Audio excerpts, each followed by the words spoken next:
bill गेट्सले भन्छ कि संसारको सबभन्दा धनी मान्छे बिल गेट्स तिमी हो भन्दाखेरि होइन तिमी हो भन्छ कि किनभने मसँग सम्पत्ति छ उमेर छैन तिमीसँग उमेर छ तिम्रो उमेर मलाई ल्याऊ नि त म सबै सम्पत्ति दिन्छु इज इट पोसिबल सम्भवै छैन त्यो विद्यार्थीले भन्छ कहाँ सम्भव छ यो त्यसकारण तिमी धनी छौ तिम्रो उमेर त मेरो धनभन्दा बढी रहेछ हेर्नुहोस् त सम्पत्ति कमाछ नाम कमाछ तर एज हुँदैन जीवन रमाइलो गर्ने सारा चिज छ जुटायो दुःख गर्ने बेला मेहनत गर्यो केही थिएन जब सबै चिज छ उमेर हुँदैन र जसको उमेर पनि छ त्यो त रमाउन जान्नु पर्यो नि त त्यो रमाउनको लागि के छ भन्दा म तनावमुक्त छैन म तनाव फ्री छु भन्नु पर्यो कि तनाव फ्री छु स्ट्रेस सोच्ने पनि त्यसरी सोच्नु पर्यो जस्तो अस्ट्रेलियामा 5 दिन 6 दिन काम गर्छन् कि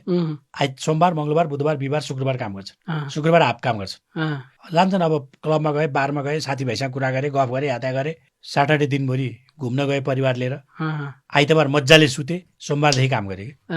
जीवन रिलिभ गर्ने टाइमको म्यानेजमेन्ट गर्ने स्ट्रेसको म्यानेजमेन्ट गर्ने अर्गनाइजेसनको म्यानेजमेन्ट गर्ने म्यानेजमेन्ट किन जन्मियो त जति पनि ट्रेनिङहरू सेमिनार सब म्यानेजमेन्ट आएको त हुन्थ्यो ठिक हो नि जीवनको व्यवस्थापन गर्ने लाइफ म्यानेजमेन्ट यी सबै कुराको व्यवस्थापन गर्ने टुल्सहरू छ त्यसलाई आत्तिनु पर्दैन तनाव भएकाहरू सबैमा तनाव हुन्छ उहाँलाई मात्रै होइन धनको नरिसाउने रिस उठ्यो भने 10 पटक गर्ने 1 2 3 4 5 6 म्युजिक प्रेमी हुने सङ्गीतहरू सुन्ने छुट्टीको आनन्द मनाउने